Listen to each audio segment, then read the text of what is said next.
Welcome to PodCapers, the official podcast of a place to hang your cape. And this week, someone's a glutton for punishment because they're back for more! Cue the music!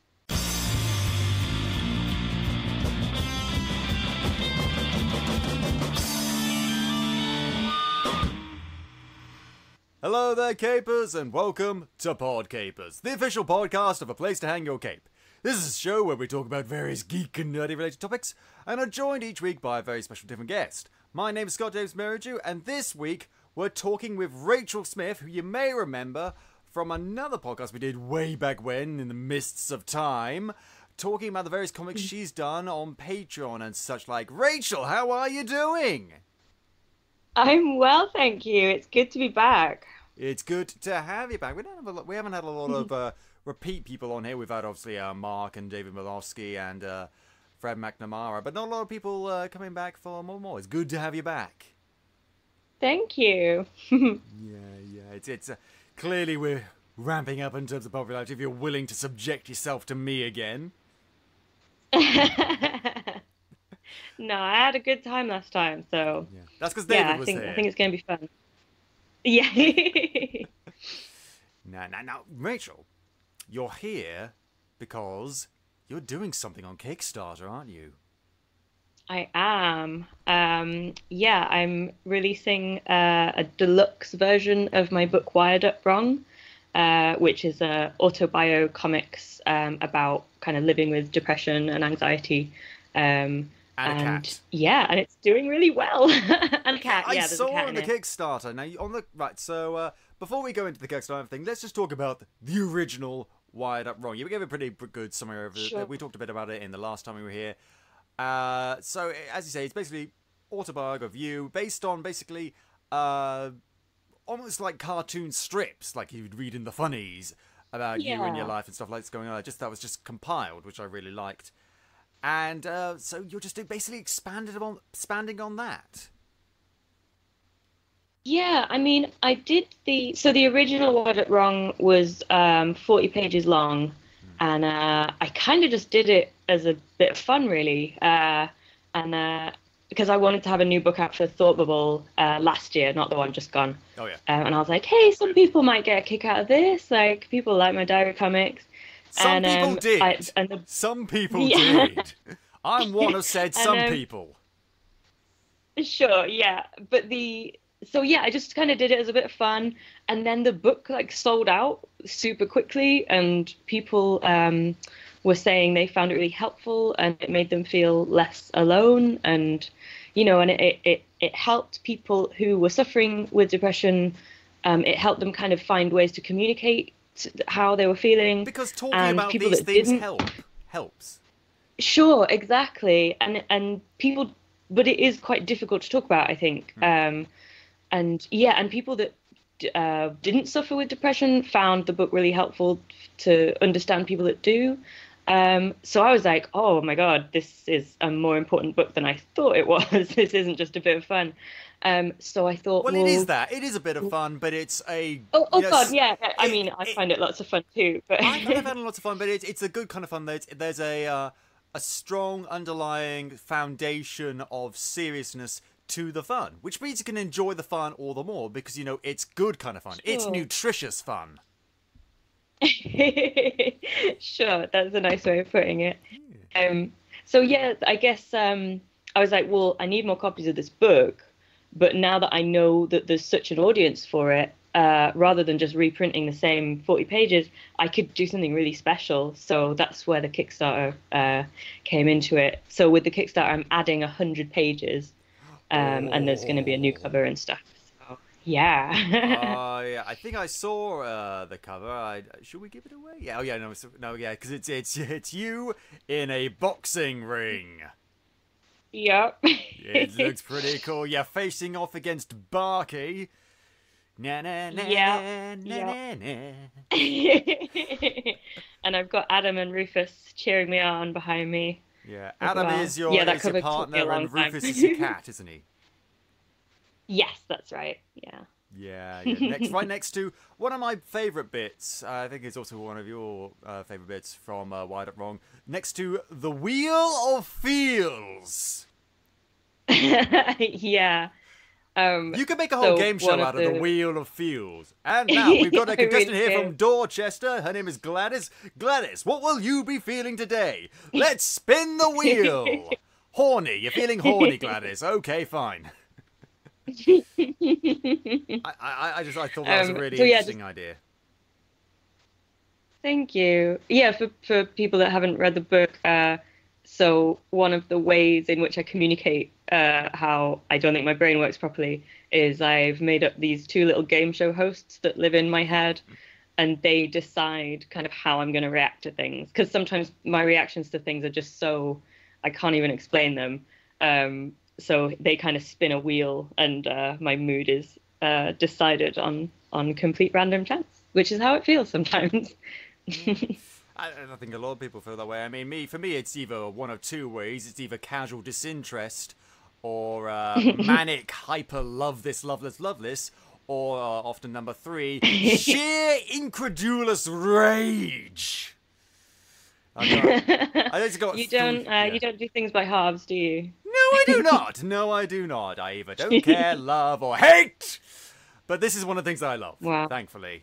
And Oh, clearly, good. a lot of people also love it Thank you. because you had a goal of £6,000, didn't you not? Yep. Mhm. And how Yeah, and how we close are did you to that. getting that goal? Um, we've just hit 7 grand, so yeah, we're It's safe to definitely say going to get people are this excited printed. to see this come to fruition. Yeah, so we got funded in like 4 days, I think, which was amazing. And I made my first stretch goal on Friday, I think, to get a bit more money so we could put spot varnish on the cover, so that'll make it really pretty. And we've hit that now, so yeah, they're definitely going to be printed, and they're definitely going to be something really special because of the nice varnish cover. I say it's going to be special. This feels And we've got like over 20 days left, so. yeah. So you hear that, Capers? There's still time. Pressure Rachel into doing more stretch goals. Let's see how much. Let's see how much we Yeah, the can get out Kickstarter's of running, this. Let's see how much we can get out of this. That would be amazing. Absolutely. I mean, Yeah, the Kickstarter's running. It's running till the end of October, so anytime in October you can pre-order the book and help to make this something really special. what a Halloween present that would be. Yeah, I like Halloween. well, hopefully people don't find it scary, but yeah. No, it's not scary. I mean, even though it has got two ominous characters in it, and I'm not talking about Rufus and the game Yeah. show hosts. Yeah, Yeah. So. there's two versions of Barky in there. Hmm. And Barky is like how I draw my depression, I guess. So sometimes Barky's really big, and it means I can't get out of bed or leave the house. But sometimes he's nice and small and manageable. Not So too intrusive. that's kind of where that comes from.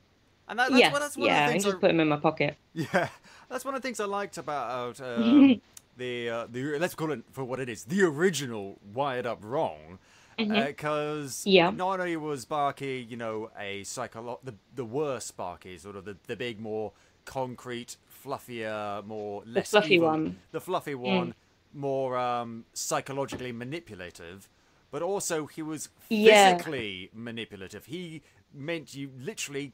They say on the comic, it was represented that you couldn't leave the house because he was physically blocking the door. Yeah, he can't open the door because he's so big. Yeah, and I found that kind of playing around with the visuals like that quite helpful in trying to explain, because some people are like, well, why couldn't you leave the house just because you're a bit sad? And and depression is sometimes this physical thing as well. Like, you feel like there's a great weight on you sometimes, and yeah, it's hard to explain that to someone who doesn't really understand sometimes. But yeah, I found drawing Barky in different sizes and slightly different shapes really helpful. This is the weird, and forgive me if this is a very naive viewpoint. I mean, it is. I do find it somewhat weird how some people don't quite get how debilitating depression can be. And this is coming from someone who doesn't have any great experience with depression, and so take it for what it is. But I mean, the brain, it all takes place in the brain. The brain is where you live. The brain is how we do everything. You can't do anything. if your brain doesn't work properly. So when people say like, "Oh, how could you not leave the house if you got depression?" Like, Yeah. well, because something's gone wrong, you know? Mm. Yeah, it's very cruel in that way, in that you work things out with your brain and you're able to be objective and logical, but when you have depression, you can't sometimes, and things that aren't real seem real, and I mean, because I've, I've, yeah, I've, I had my, think I've had that's my what. dealings with anxiety in the past. Sure, But yeah, right now, social anxiety was a big problem for me growing up. When I was in my early teens, I developed a sure. very light, very brief stutter, simply because I just found it difficult Hmm. talking to people, and still do when I'm on a podcast. You know, when the internet is between us. Meet me on the street and I'm like, oh, hello, hi, oh, something over there, I've got to go now, bye. But, that's not so much of a big problem for me now. Nowadays, it's mainly just social media anxiety. Yay! I can't post Right. anything on Facebook without wondering how people are going to take it. Jeez. Yeah, that's a definite thing these days. Yeah. Damn the age of the information. Why can't we just get rid of the internet? Just get rid of it. What good has it? Oh, wait, it's my job. Yeah. Think you gotta take with the good Yeah, with I the mean, it is bad. good for something. Yeah. Yeah. Yeah, absolutely. God. And so one of the things I really liked about Wired Up Wrong is because it really because I used to read like Garfield books and things like that, just pages and pages of these Garfield comics, and I don't think I've got a Garfield I book with used me to now. love Garfield. Yeah. Garfield's great because he's just like not misanthropic, but just the right amount of sarcastic, which I love. And Yeah. I think I've got somewhere around here. I got clearly I just have a thing for cartoons featuring animals. A book of Fred Bassett cartoons. You ever read Fred Bassett?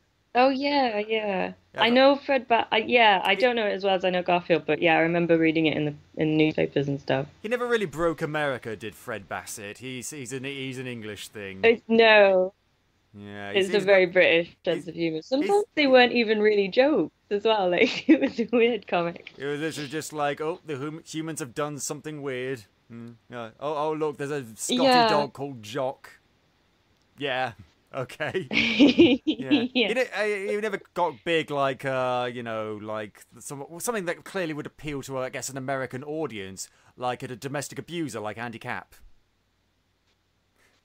Sure, yeah. That's a Clearly, weird comic. that is a weird comic. I mean, I've read Andy Capp as well, and when I was a kid, I was like, yeah, funny, but now it's just like, okay, his wife has bruises on her face.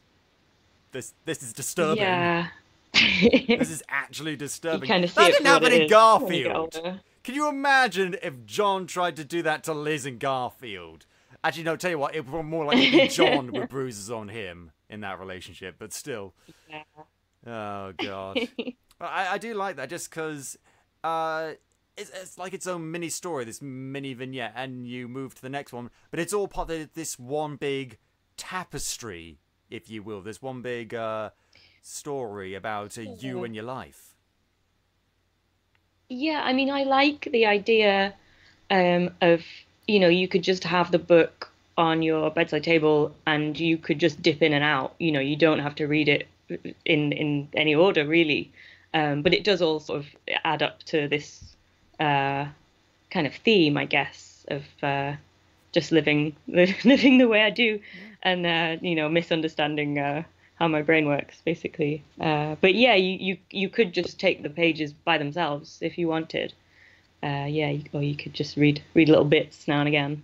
Yeah, it's the sort of thing you could read like on your lunch break or something if you got like 5 minutes spare, like doop doop doop doop, put it down, and then it's fine. Yeah. Because when I read when I'm at work or something like that, I'd never want to put it down. It's just like, okay, next page. Oh, something interesting happened. Nope, sorry, can't go back to work right now. Gotta finish this chapter at least. But you don't have to do that here. Although, I mean, for me, I guess I just have an addictive personality because I just like to. Okay, that's cool. Next page, funny. Next page, funny. Next page, Well, funny. yeah, and there are definitely readers that have read the whole thing like straight and off in one go. But yeah, I guess I just like the kind of idea that you can read in ways, like however suits you. This is why it's going to be cool that it's going to have like 100 more pages, because then it's just, when you have that sort of mentality like I do, the book is finished very quickly. It'll last a bit longer. Mhm.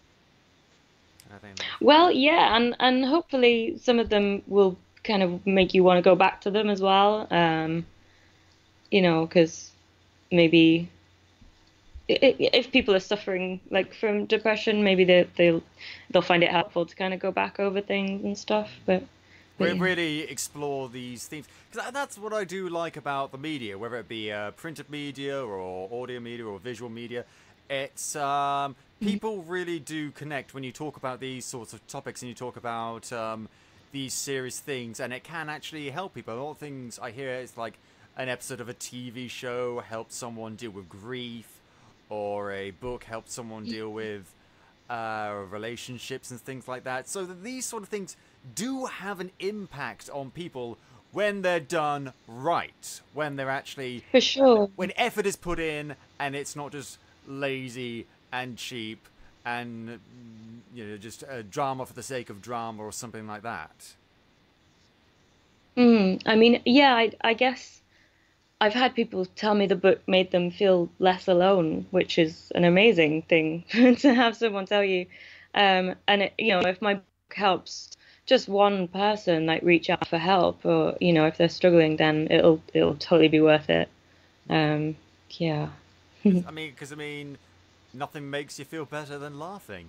I find it's the best Yeah, right? best antidepressant that is out there aside from Haagen-Dazs. Yeah, I mean, yeah, that's an important point actually. Like it is sometimes a funny book. Like I think sometimes people think it's going to be a depressing book, and it isn't. I would hope that it's kind of a very hopeful, I think that's a optimistic book. big that's a big misconception about people with depression. People just imagine them as constantly being depressed, constantly being gloomy or sad or grief-stricken all the time, 24/7, and that's simply not the case. Yeah, I mean, a lot of times people suffering with depression will just very emotional, and we can be very sensitive, but we can also laugh for ages, and we kind of get the whole spectrum. Yeah, we're not all You're not goths. you know yeah, we're not like Eeyore like all the time. Oh, Um, I can't do Eeyore. I'm not sure I want to do Eeyore. Yeah. no. Disney. I watched Goodbye Christopher Robin recently, and that put a bit of a Oh, did damp. you? But have you seen it? No, is it sad? It looks sad. It's not exactly sad. It's very Okay. interesting, but I don't want to spoil it for you. Do you mind spoilers? I mean, I'm probably not gonna see it. Okay, well, It's I not won't really go my into kind it of too many thing. plot details. What I will say is that it's one of those biopics that does not glorify its characters, nor does it try to demonize them. It just shows the impact Okay. that writing this book had on A.A. Milne and his son, who he and his wife called Billy Moon, and how damaging it could be, but also how uplifting it could be. And it's one of those things to make you think like, okay, I still like this book and I still like these characters, but man, it's like, if you love something, don't see how it's made. This is why I refuse to watch documentaries Sure, around okay. sausages. It's one of those things, and it's a very good film, I thought, and it's a lot of really good performances. Domhnall Gleeson is very good in it, although frankly it will not save him from my disdain when I finally, and I will end up seeing it, the Peter Rabbit movie. Okay. Have you seen the trailer for the Peter Rabbit movie? I haven't. Oh gosh, what's wrong with it? It's sort of everything. Everything is wrong. Oh my god, Oh no. they got James Corden to be Peter Rabbit. Now I like James Corden. I think he's a good actor. I think he's a good talk show host. He's fine. Nothing wrong with him. Not the first guy I would cast as Peter Rabbit, but I can deal with that. I can deal. That's No, fine. he needs to be a Yeah, he needs to be a little boy. yeah, Not a grown man. That's what I would go with it. But that's not even the biggest thing. Oh no! Oh, it gets worse. It gets so much worse because It's basically this whole. They get all the Beatrix Potter's characters, Mrs. Tiggywinkle and Mr. Todd, all of those guys, Jemima Puddle Duck, and what are they doing? What are they all there for? They're all having a rave in Mr. McGregor's house. Mr. Todd has got a tie strapped on his forehead. And they're just laughing and joking. And it's like, imagine I just imagine a group of hooded figures with wizened, rotting faces sat around. These are all moving executives, by the way. It's like, how could we completely destroy the vision that Beatrix Potter set out? I've got lots of ideas. Let's do all of them. And then they made the movie. And Mr. McGregor is going to be played, I think, by... well, no, I'm pretty sure it's Mr. McGregor, played by Domhnall Gleeson. And it's wrong. It's just wrong. Right. Yeah. So, I'll stay clear of that one then. Yeah, stay clear. Oh God, it's. And the worst part is, when I go to work, I usually. Recently, I've been getting the bus from a certain stop, and it's right outside like a kids shop, and it's got a load of kids toys and all kids books and stuff like that, and stationery and stuff. And in the window of the shop is a big poster of Peter Rabbit. And normally that would make me think, oh, Peter Rabbit, I used to love them, but that's really nice. Now I think of the trailer. Now I can't help but think of that trailer and this god-awful movie that is going to be shit because it's made by a bunch of people who just think, okay, we'll just modernize it all and not pay any attention to what made the book originally good. And I'm slightly annoyed by that. Yeah, I'm getting that. Is that coming across? Did I make that clear? Oh, God. A little bit, yeah. No, sorry. We'll talk about something that's good now. Let's talk about this. And I think we can talk about individual, not panels, for want of a better thing, individual pages, because each one is a page, from the original Wired Up Wrong, because I think a lot of people will have read it, and that's why people want it more. But we'll try and stay away from talking about what you've got planned for the Wired Up Wrong. We won't go into too much detail for that, because we want people to go out and buy it, not just listen to us talk about it. Sure. But so one of the things I really liked, one of the things that stood out for me, both first time I read it and then the subsequent times, was I liked this analogy you had with Pokemon. Do you remember that one? Oh, yeah. I thought that was really cool. Explain to the capers what that's about. I think the page is, it says something like, there's always going to be someone better than you at everything, but that's okay. Yeah, and then I've drawn the three, like, starter first-gen Pokemon. I.e. the only ones that count. I don't care about your Crocodilio or your Bayleaf or your Johto nonsense. We're going Kanto over here. I will tolerate Marill and maybe Togepi, and that's it. Okay. Sorry. So, yeah, I drew Charmander and Bulbasaur and Squirtle, and just kind of showing that, you know, Squirtle could defeat Charmander, but Charmander can defeat Bulbasaur, and so on. And it's kind of just trying to get this idea across that, you know, we're all just really different, and I think one of the difficult is, like, comparing myself to other people a lot. And it's just, there's no point in doing that. Because, you know, we're all good at different things. Yeah, there's always going to be someone that's better than us at something. If it's not the same thing that we're comparing about, it's something else. So, and I've done this before in my past. And I think the important thing is that you can't let that stop you from doing what you're doing. Exactly, yeah. If you did that, then we wouldn't have this book. Well, exactly, yeah. I think there's another page that's like saying that you can't always be the best, but you can always do your best, which is a nice thing to kind of remember when you're trying to do anything, I guess. Yeah, I like it. I like it. It's all these. There's lots of little funny things, just like, oh, things have gone wrong for me, sort of things. But there's also these really poignant and meaningful things that, not are not just interesting in terms of like what they're saying, but also visually well represented, I thought. Oh, thank you. Again, that's why I singled out the Pokemon thing, is just because you don't need to show... You could have showed just someone looking at someone else with like envy or something, but then realizing, oh wait, doesn't matter, I should just be myself and all that sort of stuff. And that would have been very nice to watch, or to read rather.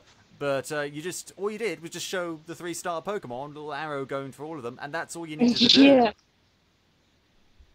Pokemon did the work for me. So it's fine. Yeah, it's just... Yeah, I'm looking right now, and they've got little hearts over all of them. Ah. They all get along. They all get along in the end. They're friends, really. Yeah, because making Pokemon fight is wrong. Memory wipe! It's okay to make Pokemon fight. Still not over that! Oh, God. Anyway, wait for that. Jeez. Now, You're getting angry again. When do I not? When do I not?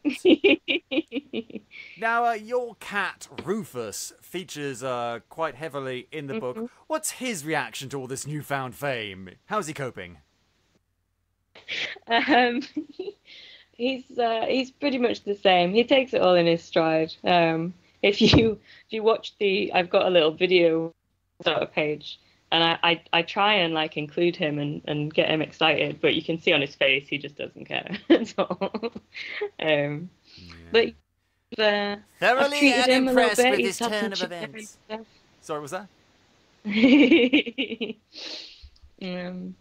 But yeah, no, I mean, Rufus already has quite a following. I mean, my Instagram account is pretty much just pictures of Rufus. So, yeah, he's got his little fan club. Does Flimsy get jealous? Sure, yeah. They're mortal enemies. Yeah, I've still got I don't know if you still do. You send postcards out to people if they support you on Patreon. Oh yeah, I actually stopped my Patreon just because I did it for a year and it was really great and lovely to chat with fans and stuff. But I decided it would be too much to carry it on for another year, so I stopped it, and because I wanted to do you want to focus on books. this deluxe version? I did, yeah. And I was like, it's going to be too much to do a Patreon and a Kickstarter and also all my other work. So yeah, but it was a lot of fun for the year that I did it, and I met some amazing people who I'm still friends with now, which is great. Including David Malofsky, who yeah. set something up for you to send me, and I... oh dear. 1 second. I've still got it over here. Oh, cool. Yeah, right, so, you can't see Capers, but what it is, a little postcard with Rachel on it saying, hi Scott, David wanted to donate his Patreon postcard to you this month, as he thought you'd like the design. Here's you and Flimsy chatting comics, and it's a little picture of me with my lovely red and blue glasses, chatting with Flimsy, who is also wearing red and blue glasses, looking very stylish, literally saying the word comics. And I really like it. There's one. I'd forgotten about that. I think it's Rose Tyler on the back, who also has red and blue glasses. Yeah, that's right.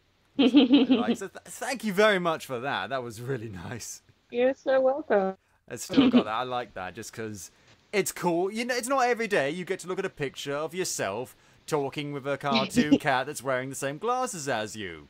This is something you hold on to. Yeah, so sorry to hear you're not doing that, but you had fun when you were doing it, right? I did have fun, yeah. Yeah, it was really great. Cool, and so speaking of side projects, so I'd say you're mostly focusing on a new version of Wired Up Wrong. Has there been any stuff you've been doing on the side, or is it all just Wired Up Wrong? Yeah, bits and bobs. I've got another book that I'm pitching to publishers at the moment, which is quite exciting. So hopefully going to be having some conversations about that soon. And yeah, what else have I been doing? I've got a couple more Doctor Who comics to do before. I've got 2 more before December. Will we see one of the 13th Doctor? I've pretty much begged my editor at Titan to let me do the Please 13th let me Doctor. do it. But Please. yeah, he came, he puts up with me so well. He came to say hello at Thought Bubble, All and he right. said hello, and I said, "Please let me draw Jodie Whittaker."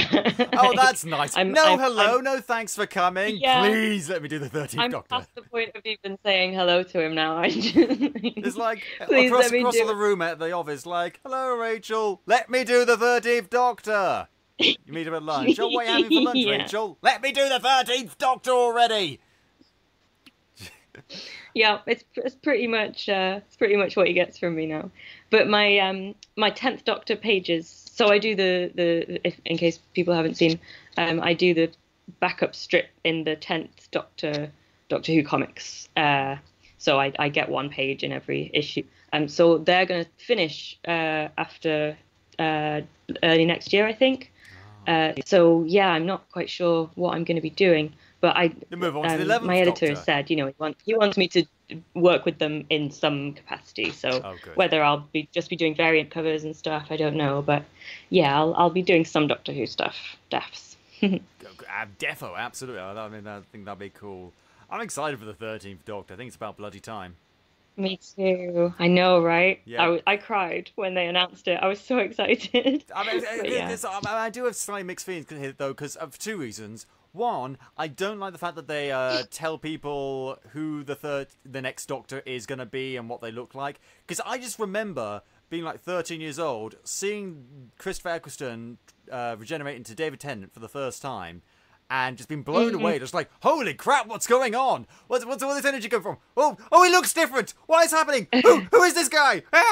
Because I didn't know anything about Doctor Who at the time. But even if I did know, like, not knowing who he was going to turn into, what he was going to look like, I think would have been just as interesting. And I kind of feel like it would be so hard to keep it a secret.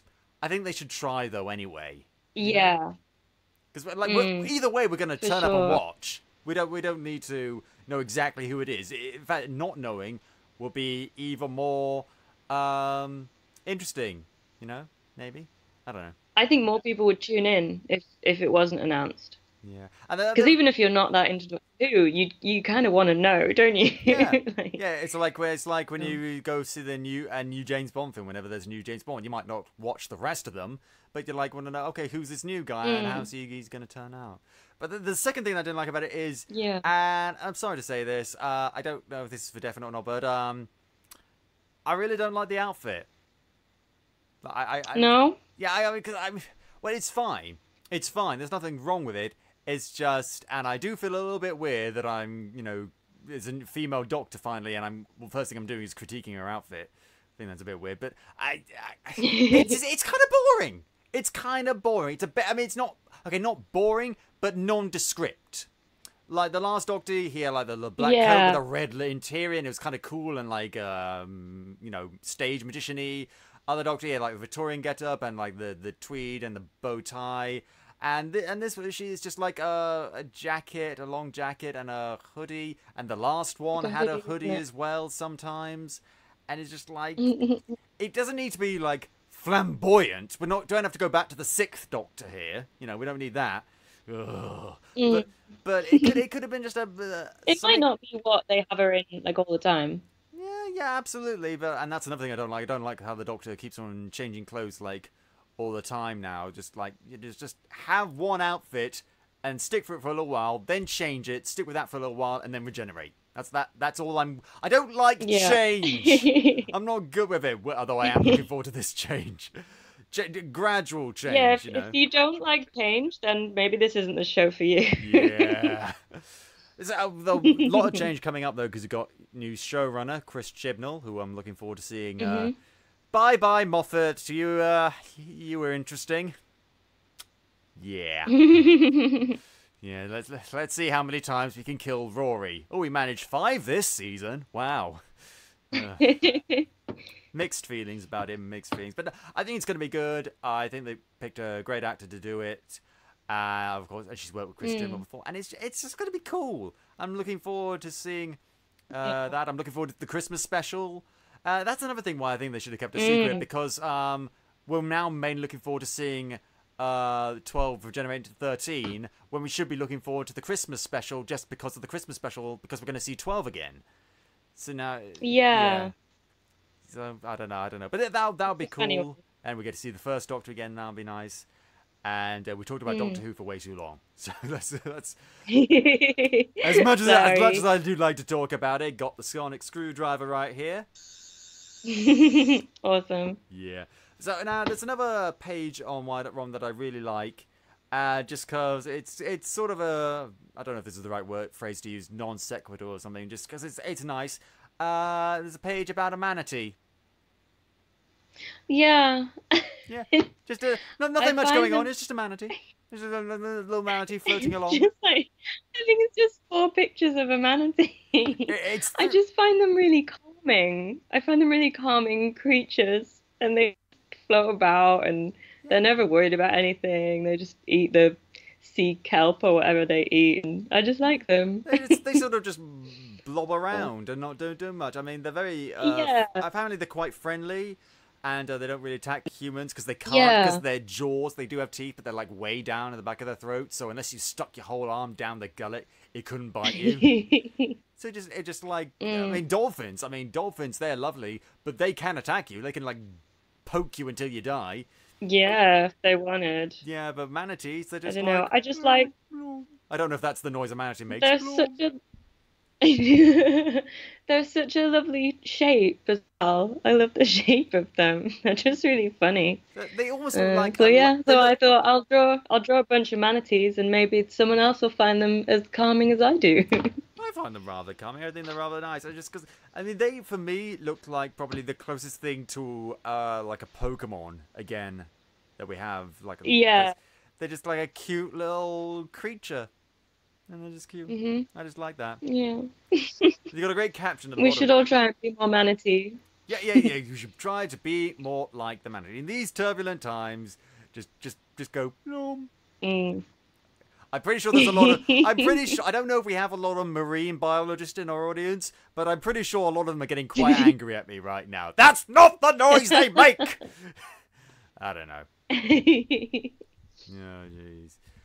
So now also your partner features in the book. It's Adam, isn't it? Yeah. Adam Cadwell, who is a comics artist as well. So there might be some listeners who already know his work. Absolutely. Yeah. So what's I mean, if you don't want to say, that's fine. Just what's his take on all this? Yeah, he thinks it's great. I tend to show him pages that he's in just to make sure he doesn't mind me kind of documenting things that he said and stuff. But yeah, I think he comes across pretty well. I'm quite fond of him. So I would hope so. Yeah, he's all right. yeah, he's fine. He's in basically the just there. as well. You know, he's there. Yeah. It's Rufus. It's Rufus that you're. It's Rufus that you're really invested in. Let's be honest. Yeah, he's the secret hero of the book. Is Rufus? Absolutely. Actually, I've seen a lot of like little comics and cartoons and of cats on the internet, because that's like what 58% of the internet is, just things involving cats. Yep. There was one that I saw that I read. It was just like an image of a woman lying in bed, and then the next panel, cat crawls onto her, and then the cat sort of spreads like this nice color into her face and stuff, and just makes her feel better. Oh yeah. Have you seen that one? I think I've seen that. I've seen similar things. If I've not seen that one, I think I've seen one where a dog does that as well. Oh, it might have been like, a dog. Pets are great for just just for calming you down, and petting a cat or a dog is a lovely thing to do if you're not feeling great. Yeah, they're a great source of emotional comfort. And apparently they can get animals that are trained in order to do that, like therapy animals that can ease anxiety or depression. Yeah. PTSD as well. That's a big thing that they use for. Definitely. I just think that's great. I think it's great. I read a story a while ago about like in some courts in America, they have like dogs that they get to sit with the children. If children have to like testify and stuff, like that's a really scary thing for a grown-up to do, let alone a child. So they have these dogs, and the dogs just sit with them and make them feel nice, and it's so nice. Like, yeah, we don't deserve dogs, basically. No, we don't. We absolutely don't. We might deserve cats. After Brexit, we kind of deserve cats. Yeah. Yeah. Nah, they're fine. They're fine. Yeah, Rufus is Rufus is a bit of a dick sometimes, but yeah. Of course, yes. Dogs are always lovely, unless they're, psychological manifestations of depression, in which case they can be a bit of an asshole. Well, yeah. Yeah, God. Do you know who we don't deserve? Manatees. We don't deserve manatees. We do not deserve manatees. No. Now, what was I going to talk about? At the end of your book, you've got a little mention of there's just a picture of you, a bit about you and where you can be contacted, but also you say for support and information on mental health issues, Rachel recommends you visited www.mind.org.uk and www.samaritans.org. So just do you have any connection with them, or have they helped you, or what's going on there?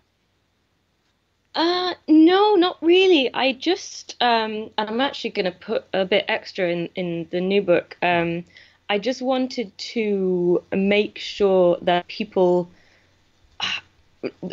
I don't want people to buy the book instead of going to their doctor, or instead of reaching out for help from a trained person. Because this is not a good substitute for actually getting help. No. Obviously, it's the a book coping is thing. helpful, and people have found it helpful.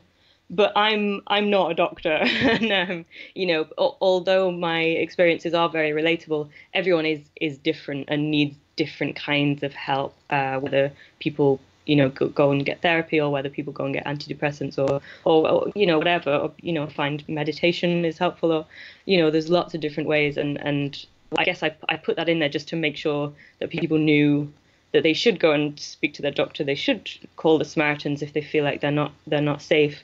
And there's plenty of resources online for you to read. A lot more kind of medical information rather than just very personal stuff that's in my book. Don't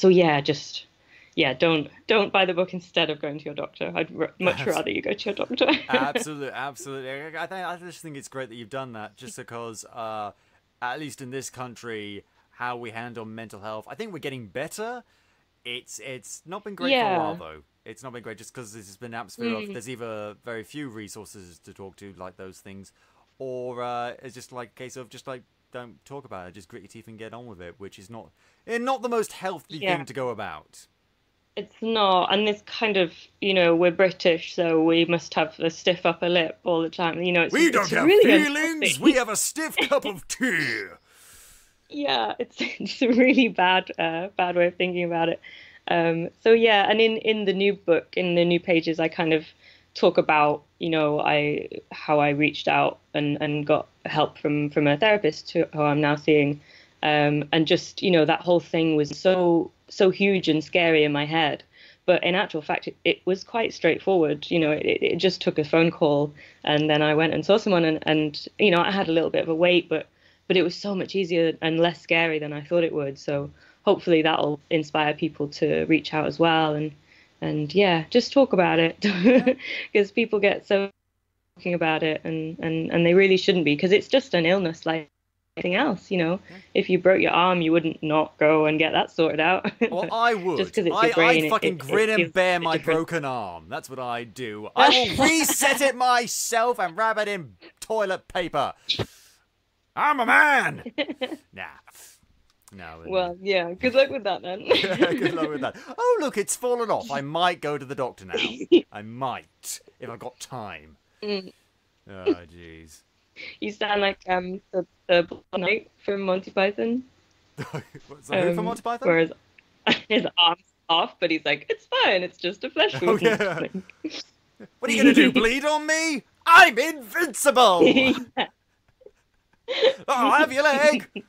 Right! Yeah, I love that. All right, we'll call it a draw. I love that. I saw that on stage as well. I saw Spam a lot, and they managed to do that on stage, which I liked. That was cool. No way. Yeah. That's awesome. It's awesome. But yeah, but that's very British. Even when it's obvious that something's very wrong, we are very reluctant to go and get help. So yeah. So yeah, I think it's because that's the thing. I think it's because going to the doctor can be a bit of a hassle. Some people just have to wait for a bit. Other people, it's just like, okay, we'll fit you in. It's next Wednesday during your work hours, and you can't reschedule until 2038. Does that sound good? Yeah, I mean, it's a whole different conversation, but yeah, doctors are pretty overworked right now. But yeah, and please don't let and that put anyone off making the call though. Like, another thing that I liked about Wired Up Wrong. I'm not sure if we talked about it in the previous episode that you were on, but I just like how it's again, this often happens when I'm talking about comics on this show. It's a naturalistic style, but it incorporates a lot of unnaturalistic and sort of cartoony things. Like one of the things I like is there's a panel where you're like saying, "Oh, I should drink less wine. It's bad for my depression." And so I'll read the news 2 minutes later, and another thing, and it's just you being drunk. Well, Rufus is giving you the sassiest of sassy looks. And it's like the first two. Rufus is really judgy in some of them. Yeah. He's just like raising one eyebrow and looking at you like, really, really, pull yourself together. Yeah. But I like it because the first two panels. I wanted to. Sorry, go on. Oh, sorry, go on. No, it's just like. Yeah, I guess with pages like that, I just. Sorry. We've both got so much things to talk with pages about. Like that, we've both got so many words that we want to get out. Yeah, I guess with pages like that, I wanted to address the fact that, like, I know that I shouldn't, if I'm feeling bad, I shouldn't read the news, and I shouldn't, drink lots of wine because alcohol is a depressant as well. But it's really hard to not do those things sometimes. And we live in the age of we shouldn't beat information. ourselves We're up bombarded with if these we things. make mistakes. We are, yeah. It's so hard to not read the news these days because we have it all on our phones and we don't leave our phones anywhere. Nah, I mean, it can be hard. Absolutely. I mean, because every time I go on Facebook, see a little feed of news, and then today I went on Facebook, and just like Donald Trump leaves ominous Twitter. There's only one way to deal with North Korea. And just like, well, I didn't need to know that. I don't need any more of this shit. No. You know who doesn't read the news all the time? Manatees. Yeah, they don't care. Just like, as long as it doesn't affect the sea, I'm good. I like to think that's how manatees talk. Yeah, I don't think the majority of manatees, I don't think even own phones. So, they're pretty happy. Yeah, and the few phones they do have, they're like just old school flip phones. They're not fancy. They're like 3310s. Yeah. They just play Snake on them. Yeah. It's like, maybe I'll text someone today. I don't know if I feel like it. Oh. As I like about another thing. This is going to devolve into me talking about the various things I like about the comic. It's the variety. I'm totally okay with that. Yeah, you're okay. Of course you are. I bet you are. Oh no, stop. Go on. Nah, because I think it's the variety of the kinds of I'm just going to call them comics for want of a better phrase. The different variety of pages. Yeah. Just of because there's some that are just very visual, others that are very wordy, and just everything in between. Again, going back to the Wheel of Feels, it's usually just like just one whole panel of two game show hosts in the Wheel of Feels booth, just talking about what she's gonna feel, what happened in order to make her feel that way, and just like, let's go with it. Yeah. Yeah, I mean, there's some very light-hearted pages in there. There's also some very kind of potent pages as well, and there's some that's just kind of advice. things that I've found helpful. So there is a real mixed bag of things, but yeah, all kind of leading up to the same kind of theme, I guess. Yeah, because I think that's great we're doing. Just a similar sort of theme, but variety in terms of the narrative and how that theme is presented. Because otherwise, it'd be funny. They would all be funny, but they get boring and samey. Again, going back to Garfield, I mean, not every single panel is just like John doing something silly and Garfield looking at the audience like, what are you going to do? Because if that was the case, it wouldn't have been a very good comic strip. That was pretty much the mentality they went with when they made the 2 movies. Yeah. Oh, you're going to get angry again, aren't you? I might. But the first one was bad enough. Okay, the first one was bad enough. Yeah. But the second one... What is it? What is America's fascination with doing shitty sequels to either shitty or vaguely alright movies that take place in Europe, specifically the UK? What is their obsession with this? What is it about us that just screams sequel to you? Garfield, A Tale of Two Kitties, Van Wilder 2, which features no Van Wilder, Deuce Bigelow, European Gigolo, because clearly we need more Rob Schneider infecting Europe. I don't get this phenomenon. Do you have any explanation for me? No, sorry. Not really my area of expertise. People are talking about like a film theory, like all sorts of these cool ideas and explanations and video essays about Sherlock and the Big Bang Theory and deconstructing all these interesting ideas. But no one's done anything about this phenomenon. No one's talked about why America keeps doing sequels in the UK. And it's just like, oh, look at our American characters reacting to fish and chips and beef eaters and hedges. I don't know. We're usually the baddies, aren't we, in American films? Yeah, we are. Because, you know why? You know why? Because Americans fear intelligence. That's why. Spoken about that before on this show, and I maintain it. Fear us and our mighty brains, America. We will rule you again someday. All your American listeners have just tuned out now. It's off on one again. Never mind. That's the best American accent I can do. I'm sorry. God, it's just annoying. And they got Tim Curry in that. They couldn't get Tim Curry to stay for the live-action Scooby-Doo movie, but they got him for this. Okay. Who knows? Who knows? Moving on. Moving swiftly on, otherwise we'll be here all day. Oh, God. I'm trying to think what else we could say that we haven't said already. And just... So what are some of the... So you've done a lot with Wired Up Wrong. What are you hoping to accomplish with Wired Up Wrong Deluxe? Well, I guess... Because I only did a short print run of the first iteration of the book. So this one, I want to get it into more people's hands, really. So yeah, I'm getting a lot more printed, and kind of some of the Kickstarter budget will go on to distribution to more shops and stuff, because there was only a kind of handful of shops that had the original. So this time I'm gonna make sure I get all of the shops that I know of anyway.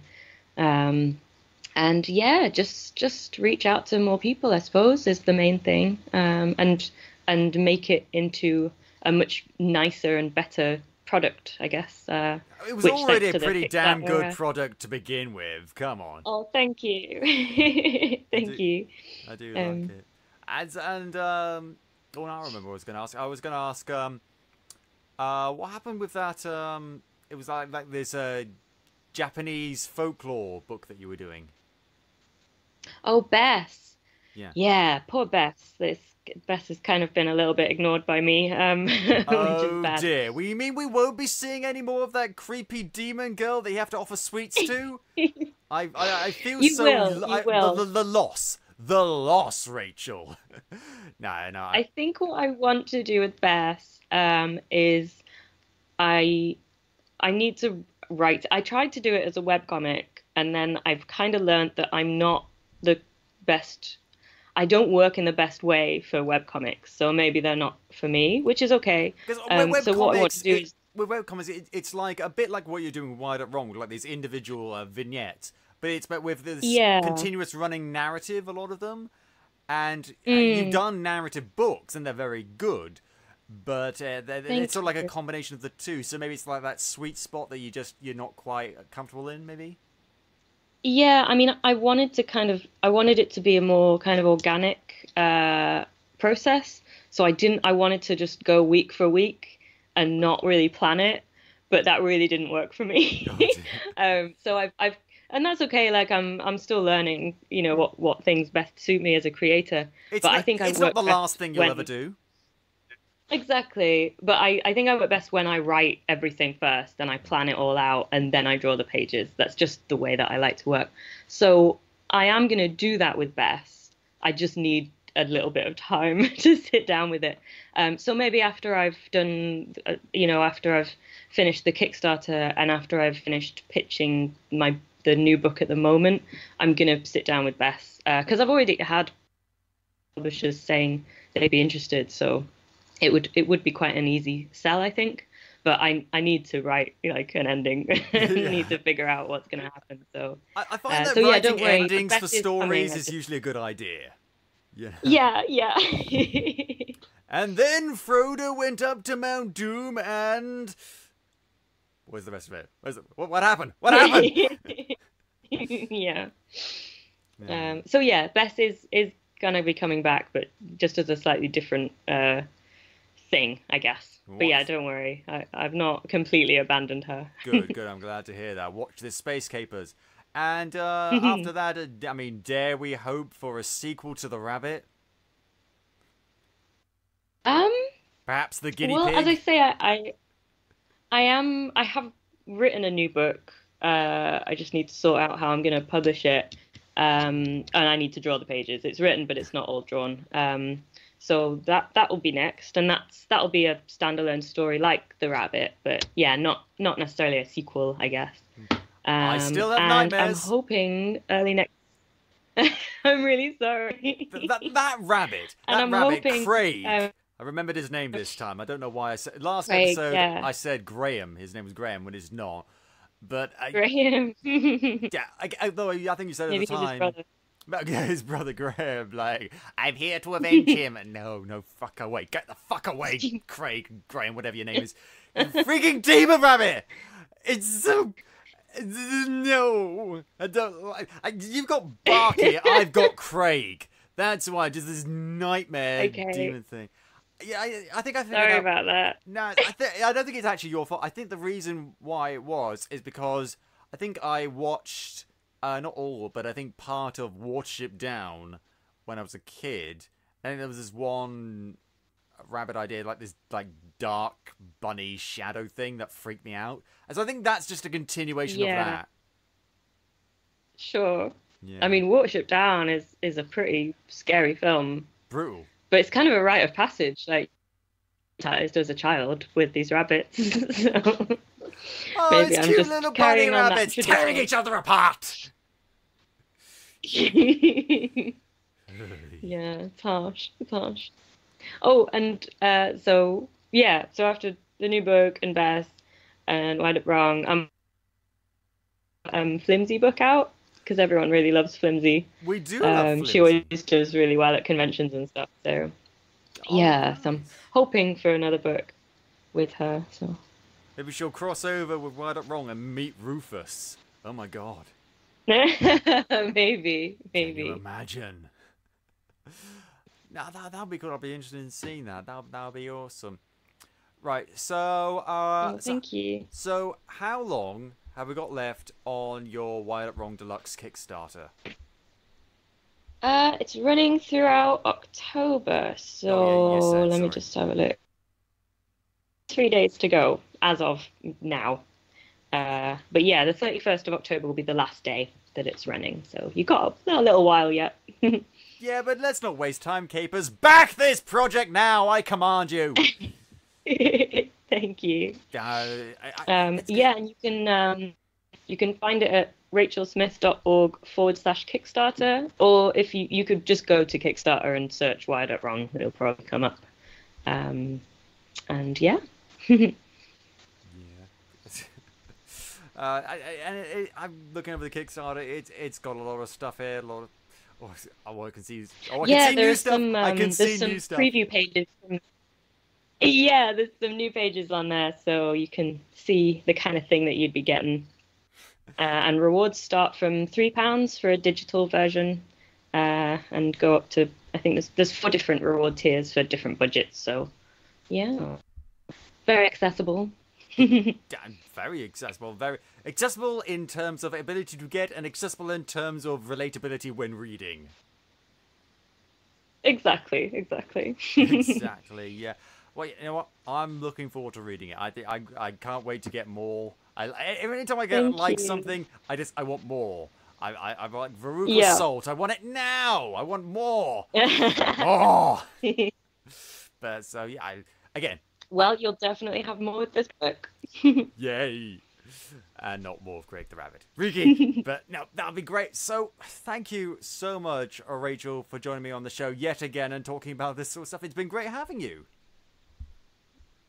Thanks for having me. It's been such good fun. Yes, absolutely. So, as I say, thank you very much for joining me. If you enjoy the show, please tell your friends. Shout it from the rooftops. If you haven't already, go back and listen to some of our other super episodes, like the one we had with Rachael Smith talking about all the things you do before. You can listen to the show on iTunes, Podbean, YouTube, or at placetohangyourcape.com /PodCapers.